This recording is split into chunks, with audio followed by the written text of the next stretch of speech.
Hello guys, कैसे हैं आप लोग। आई होप आप लोगों की तैयारी बहुत अच्छी चल रही होगी। आप लोग बहुत अच्छे से अपने पढ़ाई में लगे हुए होंगे और होनी भी चाहिए, क्योंकि ये बहुत अच्छी अपॉर्चुनिटी है आप सभी लोगों के लिए कि आप लोग इस एग्ज़ाम को क्लियर करें और अपना जॉब सिक्योर कर लें। तो चलिए फ्रेंड्स, मैं आज के वीडियो के बारे में शुरू करती हूँ। इससे पहले वाले वीडियो में मैंने पीटी एग्ज़ाम से रिलेटेड सारे बुक्स के बारे में आपसे डिस्कशन किया था एंड आप लोगों में से बहुत सारे लोगों ने मेरे से मेंस एग्ज़ाम के बारे में पूछा है। तो चलिए आज मैं मेंस एग्ज़ाम्स के बारे में बात करती हूँ। तो देखिए फ्रेंड्स, मेंस एग्ज़ाम्स क्या है ना, अभी दो दो लोगों का मेंस एग्ज़ाम्स होना बचा हुआ है। एक तो जो जिनका वैकेंसी 2019 में आया था, तो कोरोना की वजह से उनका मेंस एग्ज़ाम पोस्टपोन ही होता जा रहा है।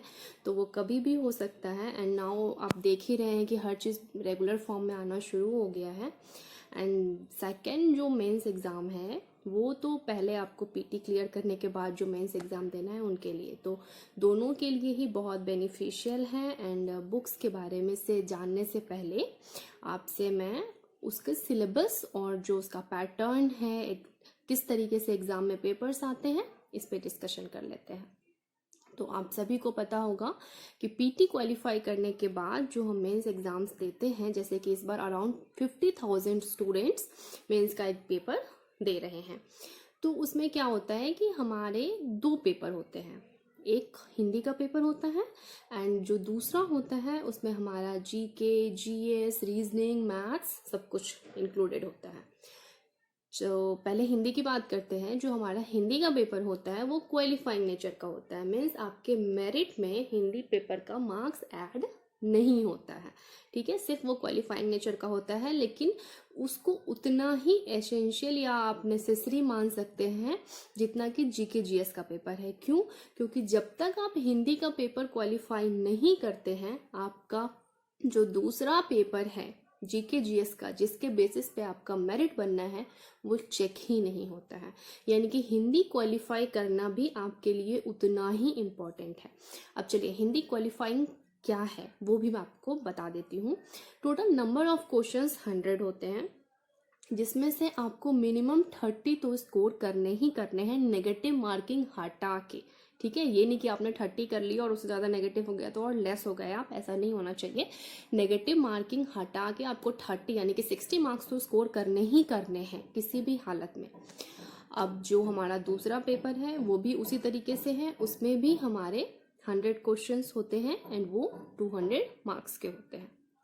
हिंदी की बात करें तो हिंदी के लिए आर.एस. अग्रवाल की बुक है, जो हिंदी के लिए ही आती है। बहुत अच्छी बुक है, मैंने खुद उस बुक से ही तैयारी करी थी और उसमें हर एक चीज़ बहुत अच्छे से बताया हुआ है। आप चाहे तो उसको बहुत अच्छे से कर सकते हैं। अब टॉपिक्स आप क्या कवर करेंगे, जैसे कि संधि विच्छेद, ये तो हर हिंदी के एग्जाम में चाहे जैसा भी हो आता ही आता है, ठीक है। संधि विच्छेद हो गया, समास हो गया, तत्सम तद्भव, अनेक शब्दों के एक शब्द, मतलब जो व्याकरण एरिया है वो तो आपको पूरा ही कवर करना है।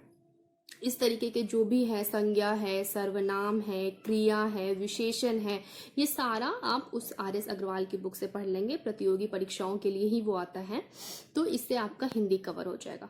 दूसरी चीज, इनसे हटके जो हिंदी में आता है वो क्या है, आपको दोहे दे देंगे कि ये दोहे किनका लिखा हुआ है, या आपको किसी बुक का नाम दे देगा, इनके ऑथर कौन है, ठीक है।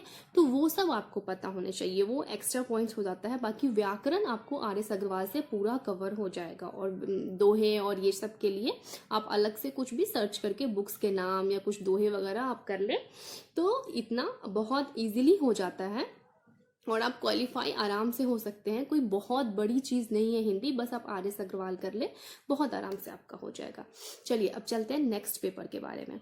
नेक्स्ट पेपर में क्या है, जो मैंने पीटी एग्जाम के लिए आपके साथ सिलेबस डिस्कस किया था, अगर आप लोगों ने वीडियो नहीं देखा है तो आप जाकर उस वीडियो को देख ले, तो आपको समझ में आ जाएगा कि क्या सिलेबस है पीटी एग्जाम्स के लिए। तो बिल्कुल उसी तरीके से इसका भी सिलेबस है, बस इसमें इंक्लूड क्या होता है, हमारा मैथ्स एंड रीजनिंग इसमें इंक्लूड हो जाता है और करंट के जो क्वेश्चंस है वो इसमें से डिडक्ट हो जाते हैं। मतलब मेंस में करंट के क्वेश्चंस नहीं आते, अगर आते भी हैं तो ना के बराबर, आप हार्डली 1 या 2 क्वेश्चन एक्सपेक्ट कर सकते हैं, वो हो भी सकते हैं और नहीं भी हो सकते हैं। इसके जगह पे यहाँ पे हमारे मैथ्स और रीजनिंग के क्वेश्चंस आ जाते हैं। अब मैथ्स और रीजनिंग के क्वेश्चंस कितने आते हैं और कहाँ से आते हैं और उसके लिए क्या प्रेफर करें। तो देखिए, मैथ्स के लिए तो आप RS अग्रवाल की बुक कवर कर सकते हैं। उसमें ज़्यादातर जो आपका पोर्शन होता है वो अर्थमेटिक से होता है। अर्थमेटिक में आप जैसे कि प्रॉफिट एंड लॉस हो गया, time and work, time and distance, average, simple interest, compound interest, जो भी मतलब आपका अर्थमेटिक का टॉपिक्स है आप सब लोग जानते होंगे, तो उन सब को तो आपको अच्छे से करना ही करना है। प्लस जो हमारा एडवांस मैथ्स होता है उसमें आप ट्रिगोनोमेट्री, एल्जेब्रा और ज्योमेट्री, ये 3 चीज आप कर ले, इनसे क्वेश्चंस आते हैं। ठीक है, 10 से 12 क्वेश्चन आपको मैथ्स से मिल जाएंगे। उसी तरीके से 8-10 क्वेश्चन रीजनिंग के भी रहेंगे। दोनों को इंक्लूड करके आपको ऑलमोस्ट 20 क्वेश्चंस मिल जाएंगे। तो रीजनिंग के क्वेश्चंस आप किसी भी रीजनिंग के बुक से कर सकते हैं, क्या इसे कोई स्पेसिफिक नहीं है। रीजनिंग के क्वेश्चंस हर जगह एक ही जैसे होते हैं, एक ही पैटर्न के होते हैं। आपको कुछ समझ में नहीं आया तो अरिहंत का एक रीजनिंग का बुक ले लीजिए, उससे कर लीजिए। ठीक है, रीजनिंग के क्वेश्चंस हमेशा सिमिलर ही होते हैं, उसमें कुछ ज़्यादा डिफरेंस नहीं होता है। अगर आप इसके बारे में और ज़्यादा पूछेंगे तो मैं बता सकती हूँ कि क्या है, कैसे सॉल्व किया जाता है, बट रीजनिंग सब जगह सेम ही है। आप अरिहंत का एक बुक ले लीजिए, उससे आप रीजनिंग कर सकते हैं। GK GS के लिए वही आप लूसेंट कीजिए, स्पीडी कीजिए, घटना चक्र कीजिए, और याद रखिए कि सिर्फ याद करने से नहीं होगा, आपको सेट प्रैक्टिस करना ही पड़ेगा। सेट प्रैक्टिस में ज़्यादातर इम्पोर्टेंस आप दीजिए प्रीवियस ईयर क्वेश्चंस को, जैसे मैथ्स के भी, रीजनिंग के भी, जो भी प्रीवियस ईयर्स में पूछे गए हैं वो सब। अब ये सब अगर आप कर लेते हैं बहुत अच्छे से, एक बिहार स्पेशल की क्राउन पब्लिकेशन की भी बुक आती है, अगर आप वो भी कर लेते हैं, ये सारा बुक्स अगर आप अच्छे से कर लेते हैं तो आपको मेंस में क्वालिफाई होने से कोई नहीं रोक सकता है। एंड याद रखिए फ्रेंड्स, ये आपके लिए बहुत ही शानदार अपॉर्चुनिटी है, इसको तो बिल्कुल भी अपने हाथ से मत जाने दीजिए। बस आपको उनमें से एक होना है, ये याद रखिए। बिहार पुलिस एकेडमी राजगीर आपका स्वागत कर रही है। आप सब लोग वहाँ आइए, अपने तन मन धन से तैयारी में लगे रहिए। मेरी शुभकामनाएं आप लोगों के साथ है। एंड आगे आपको क्या जानना है, हालांकि मेरे पास बहुत सारे रिक्वेस्ट आए हैं कि मैम आप इस टॉपिक पे बताइए, उस टॉपिक पे बताइए, तो मैं धीरे धीरे सारे वीडियोस अपलोड्स कर दूंगी। लेकिन फिर भी आपको और क्या जानना है आप मुझे कमेंट करके बता दीजिएगा, मैं वो वीडियोस बना दूंगी। फिलहाल आप लोग अपनी तैयारी बहुत अच्छे से कीजिए, मेरी शुभकामनाएं आपके साथ हैं। Thank you friends, tata, bye bye.